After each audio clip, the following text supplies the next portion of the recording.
Patay na nga, ngayon nga ay August 7. At naalala ko nga ay birthday ngayon ng mama ko.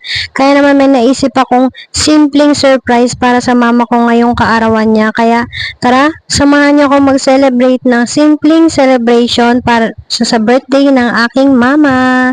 Kaya tara, let's go! So, ayun na nga, inuna ko munang ihanda itong matagal ko nang hinahandang regalo ko sa mama ko. Dapat talaga 500 bills yan, pero talagang nakapos talaga tayo sa budget, kaya naman naging 100 bills. Pero, babawi tayo sa susunod, kulay blue na yan.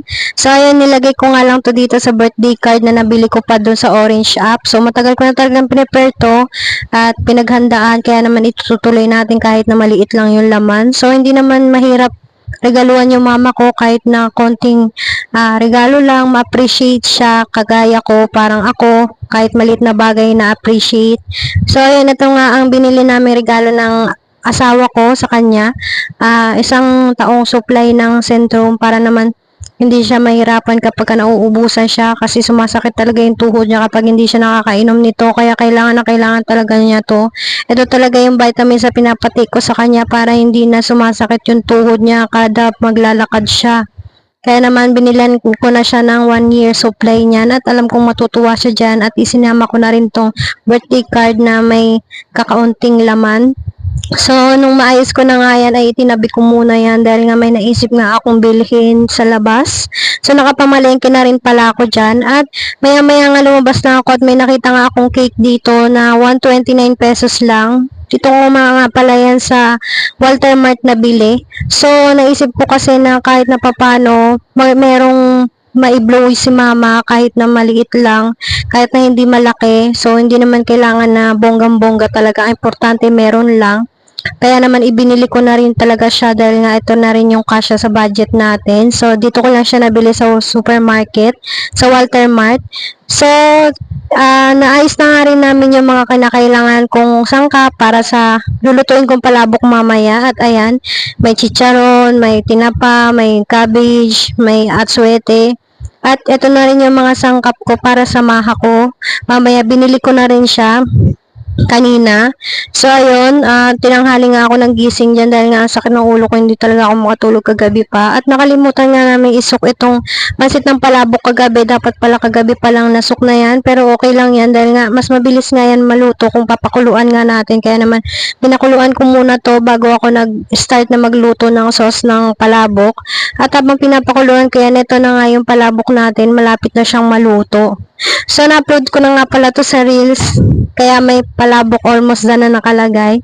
Hindi ko pala na-save yung video na hindi pa edited. Kaya naman kinapi ko na lang din yung nasa Reels para lang may ma-flex ako dito sa mini vlog ko. So, nung matapos ko nga lutuin yung palabok ay isinunod ko namang lutuin yung ating maha blanca. Ayan, creamy, soft, at saka hindi siya masyadong matamis. So, dapat nga halo-halo lang para naman ma-perfect natin itong ating maha. So, ilang beses na nga ako nagluluto nito, kaya naman alam ko na yung technique dyan. At maya-maya nga almost done na ang ating maha. Ayan. So, nag-prepare na nga ako dyan ng presentation ko para surprise na si mama sa kanyang birthday. Kahit na munting surprise lang, at least ma-appreciate niya na naalala namin yung birthday niya ngayong August 7. So, ayun na, pumunta na nga ako sa kwarto at nagkulong ako dyan at nagprepare na nga ako nitong cake. At hindi ko nga malaman kung paano ko ipaprepare dyan dahil natataranta nga ako dyan.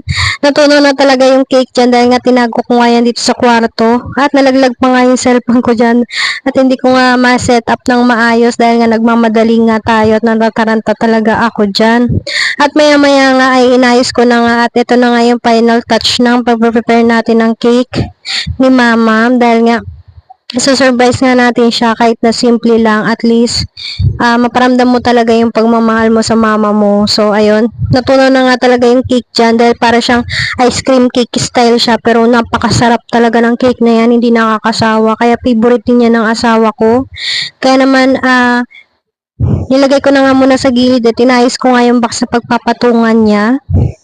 Pagkatapos nga niyan ay kinuha ko na rin yung candle at itinusok ko na nga dyan sa cake dahil nga bubuksan nga natin yan. At ang plano ko nga dyan ay dala-dala ko yung cake palabas ng kwarto at biglang mag-happy birthday. So, yung kapatid na bunso ko lang naman yung nasa labas at yung mga tatlo kong anak, wala pa yung asawa ko kasi nga hindi pa nakakauwi dahil nasa trabaho pa. So, nung pagbukas ko nga ng candle dyan, ay hindi nga siya mabuksan dahil nga mahangin siya. Kaya naman naisipan ko na sukbit ko muna yung regalo ko dun sa kamay ko dahil nga mahirapan nga ako paglabas ko dyan. Ayan, kaya naman kinuha ko muna yung regalo natin kay mama. At saka ko naman binuksan yung cake na pang blow candle ni mama. Pang blow candle lang naman yan. Ang importante makapag-blow siya ng candle, ay ng cake ngayong kaarawan niya. So, ayun. Nung matapos ko na nga ay na-realize ko nung paglapit ko sa pinto na paano ko kaya bubuksan yung pinto. So, kaya naman kinat ko muna at binuksan ko muna yung pinto dyan ng mabilisan lang. At pagbukas ko nga nag-happy birthday na ako agad at wala nga yung celebrant at nung nakita ko nga dun sa kusina nagluluto ng baboy at sabi ko, mamaya na lang yan. Ihinto muna dahil nga dito muna siya at matunaw na nga yung cake. At ito nga yung bisina ka namin, yung bunso kong kapatid na buti nga na lang nagpunta siya dito para naman kahit papano may bisita si mama. At ayun na nga pinalabas ko muna siya at sabi ko kakantaan ka muna namin ng happy birthday. 2, 3, go! Happy birthday, Mama! Happy birthday! Ang pangit! Happy birthday! Happy birthday! Happy birthday, Mama! Oh, wish muna. Blow. Oh. Ay, may regalo ako. Hindi. Ano kaya yan? Ano yun? Sana ano? Yun na nga, pagkatapos nga namin kantahan si mama, binigay ko na nga kagad tong regalo ko at tuwan-tuwa nga ako sa naging reaction niya dahil nga, yun nga, sinasabi ko nga sa inyo na kahit simpleng bagay lang, ma-appreciate si mama kaya hindi siya mahirap regaluhan. At tuwan-tuwa nga siya nung makita niya na Centrum, hindi na raw siya uubusan ng supply dahil nga pag naubusan siya, sumasakit talaga yung tuhod niya kaya naman tuwan-tuwa siya na may 1 taong supply na daw siya. At agad naman niyang binuksan yung card. Akala niya walang laman, pero pagbukas niya ay meron pala dahil nga baligtad yung pagkabukas niya. So, nagpasalamat siya kahit na maliit na halaga lang. Na-appreciate niya. Sabi ko naman, ubiyan ngayon, pero sa susunod ay kulay blue na yan. So, konting tiis pa, konting hintay pa. So, babawi rin ako sa next birthday ni mama ko. So, ayun. Pasalamat din ako sa kapatid ko na nagpunta kahit papano naging masaya si mama ngayong araw. So, yun lang. Salamat! Thank you for watching, guys. Simple man, at least sa paramdam namin na mahal at napasaya namin ang mama namin ngayong kaarawan niya. Thank you for watching, guys.